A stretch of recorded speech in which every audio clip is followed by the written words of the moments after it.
This is inside the backrooms, where you and up to 3 other friends are placed in the backrooms and have to try and escape via going through multiple different puzzles, rooms, and levels, all whilst avoiding the different entities that are on said levels. Inside the backrooms is a really fun game and is all around amazing to experience the first time that you play it, but I'm not here to talk about that. I'm here to talk about the speedrunning aspect of the game. There's multiple different rooms and levels to inside the backrooms, which leads to multiple different endings that anyone can take. This is enjoyable to play through the first time, but there's a moderately small community dedicated to speedrunning these endings. Me and one of my friends saw this game on Steam a while ago and thought it would be a really funny game to play, so we decided to play it and ended up enjoying it a lot, and eventually ended up 100%ing the game with all the achievements.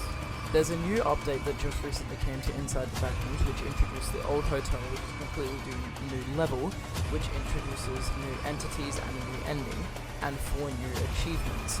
Me and my friend then decided to pick up the game again and 100% it, which brought back my spark to speedrunning. Now keep in mind, I am not at all good at speedrunning this game, but that's why I'm making this series. I am making this series entirely to try and get better at it and eventually get a world record in the 80% solo escaped ending category. If you haven't already seen this game, I highly recommend going and watching a playthrough, or better yet playing it through yourself, because it's only $14 and it's really fun. However, if you just want to watch this video because you've already played content of the game, seen content, or just don't care, I'm just going to be talking about my goals for speedrunning this game and my goals for specifically this YouTube video.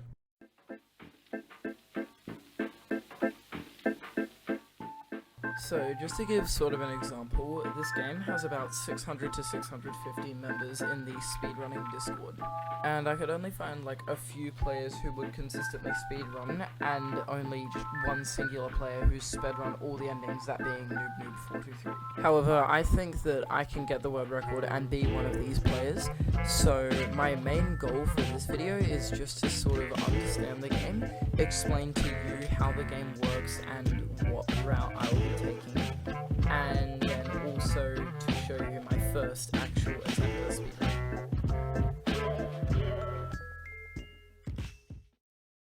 So we start by forgetting to record the very start of the game and the first cutscene, and just spawning straight into the lobby. Now in this speedrun we tackle pretty much 4 different levels. There's the lobby, the dark rooms, the office, and the pool rooms slash like final lobby, which I just count as one room. However, the place that we spawn, the lobby, is a bit interesting in some of its spawns. So with this map, where I spawned was the very bottom left spawned, where there's 2 sort of T-walls on the sides are like facing each other, and I need to get to, first I need to get to the very top right to grab that moth jelly, because that's extremely important, but then I need to go to that big middle area.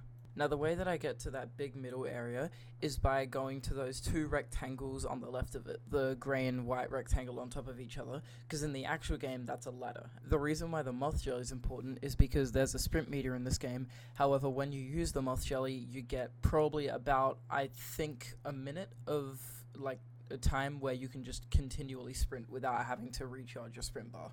And walking everywhere is not very efficient for a speedrun.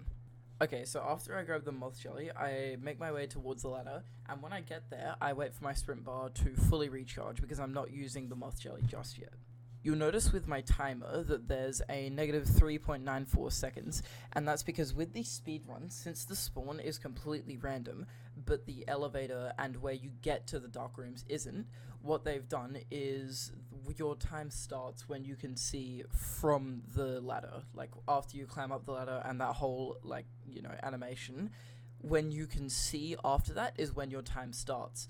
So when you press to interact with the ladder, that's the same time that you start the speedrun, and then that 3.94 seconds is a perfect countdown to when your time should actually start.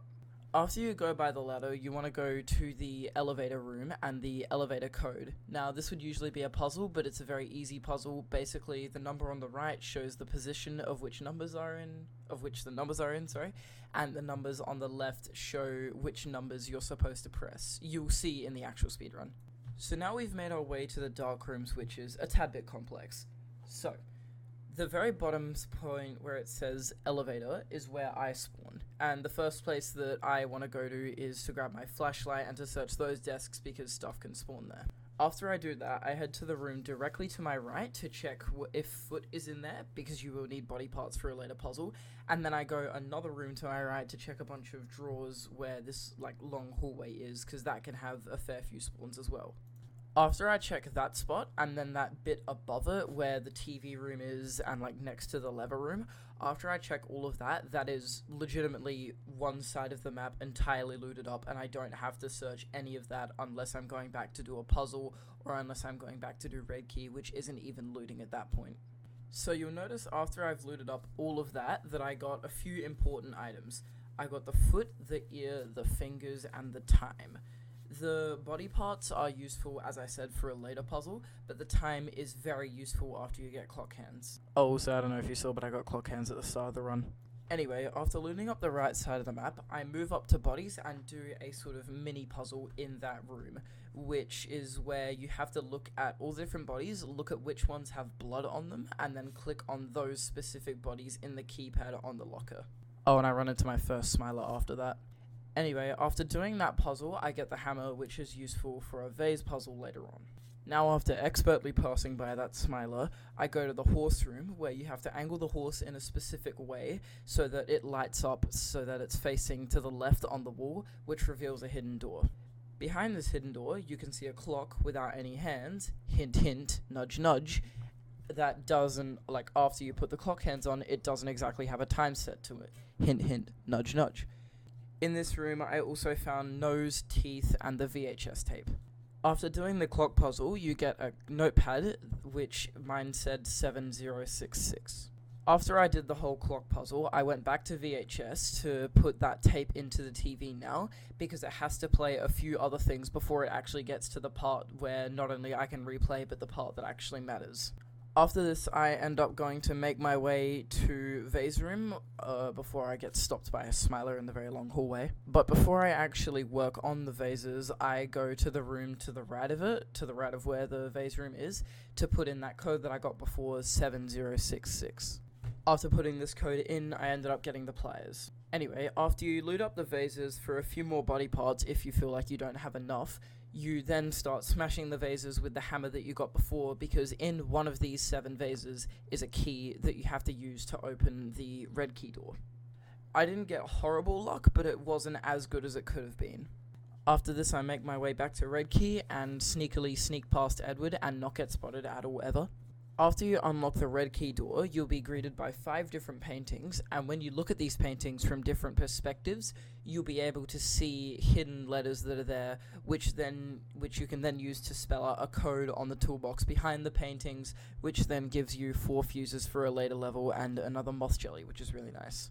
After I do this puzzle, I go back to VHS, and then with this VHS tape, what I was talking about before, you will be shown 3 people and then 3 according body parts for those people to be able to unlock the next area, which unlocks the next area, if that makes sense. As you can see for me, Chad was missing a hand, Nathan was missing a foot, and Robert was missing some fingers, which I had all of those body parts because I was collecting them up earlier. After putting all the body parts in, you can hear a mirror shatter, which, if you couldn't tell already, was the mirror that was next to the TV room. And this is where my run starts going downhill, if it wasn't already going downhill, because the hound spawned in there. This hound really messed up my run, because I can't really do anything, because I'm sort of like 3-tap, and I don't want to have to heal, scroll through my inventory, then flip a bunch of switches and stuff. You'll see why later, because this room is like hell on your own. It's really annoying. So this overall took me a pretty long time. I entered the switch rooms at about 7:47 and didn't actually get what I needed from the switch rooms until 11:50. Oh yeah, by the way, how you do the switch rooms puzzle is there's 6 switches. You can only have 3 on at any given time, and only 3 can be like correct to open the door, so you have to go back and forth and flip a bunch of switches. Although once you end up opening the door, you get to the radiation equipment, which will be useful for later. So anyway, after another brief encounter with Edward, I made my way towards the radiated area so that I could start clearing that out. Something to note with the radiated area is when you're playing, at least on one player, the only items that can be radiated are the gas mask, crutches, backpack, boots, and the clothes with the orange top. So long as you just get every single like set of those specific items and like sort of deradiate all of those items, the door will open and you don't need to actually check with the Geiger counter. Oh, and if you couldn't tell with this part, you have to use a Geiger counter to look for radiated objects and then deradiate them with a fire extinguisher. Who knew? Anyway, after spending 2 minutes on the radiation thing, by the way, we can finally move on to the next level, which is the office rooms. But first, we need to go to the parking garage.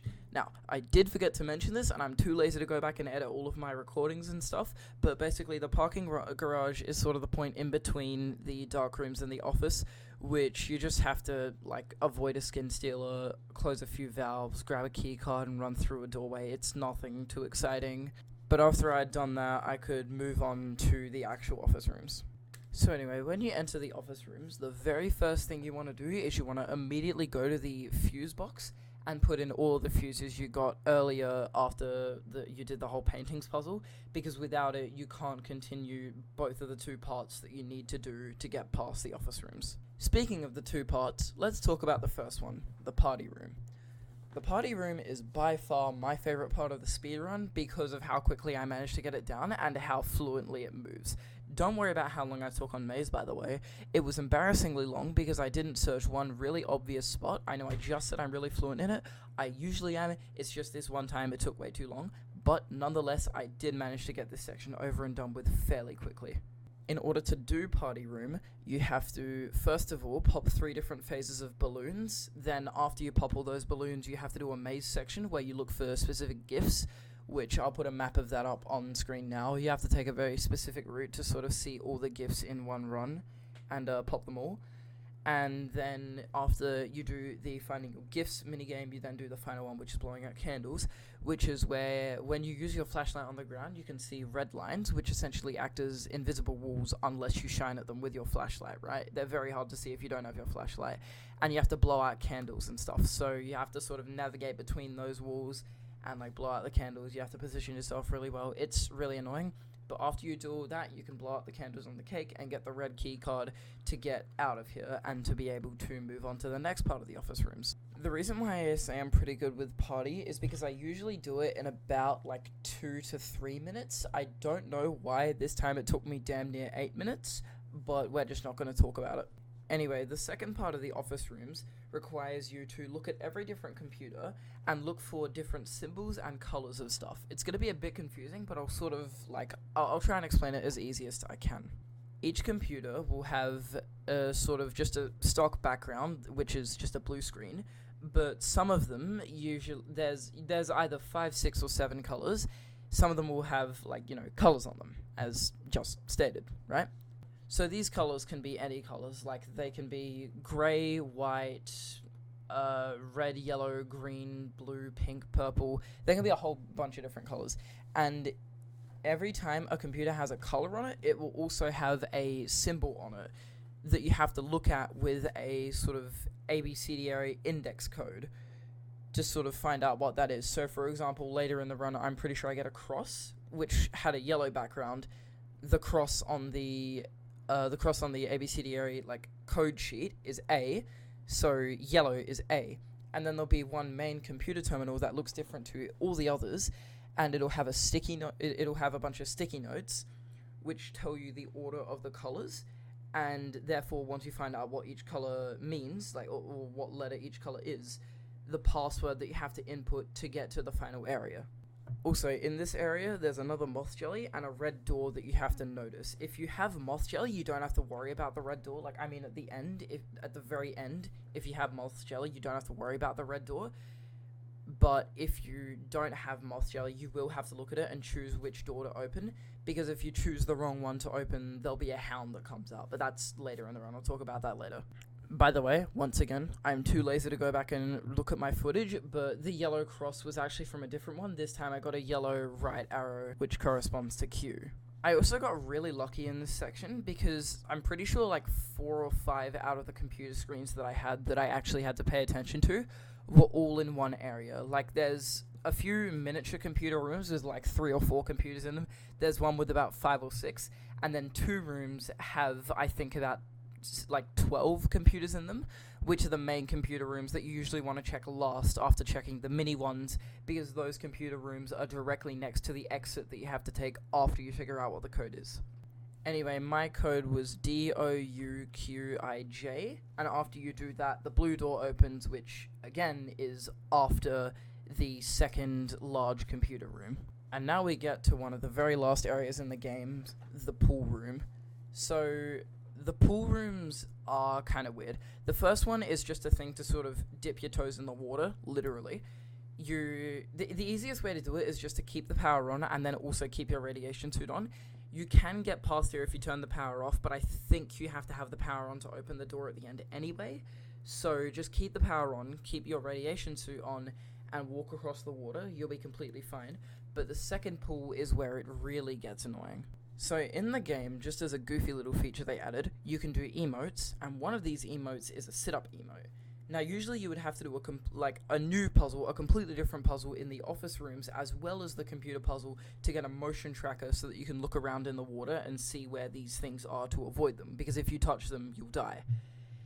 But if you use this sit-up emote, you can sort of see where they are without needing the motion tracker, like, underwater. And I got, like, a fairly lucky run. It's just sometimes you can get really unlucky with these things. They're called clumps.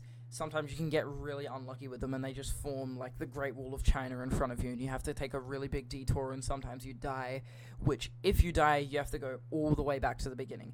It's much easier with the motion tracker, but it's also much more of a time loss. Also, where you get the motion tracker from is where you get the ABCDA index code, but I just got that online because I'm allowed to do that.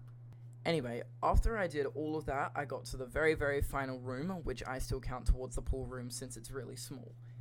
Now, in this final room, this is where that red door comes into play. Again, if you have a moth jelly, you can just open it, or you can just open all 3 doors until you get the right one, because yes, there'll be a hound that spawns in there, but so long as you have a consistent way to get to each door, one after the other, it doesn't matter, because you'll have a moth jelly to get away from them.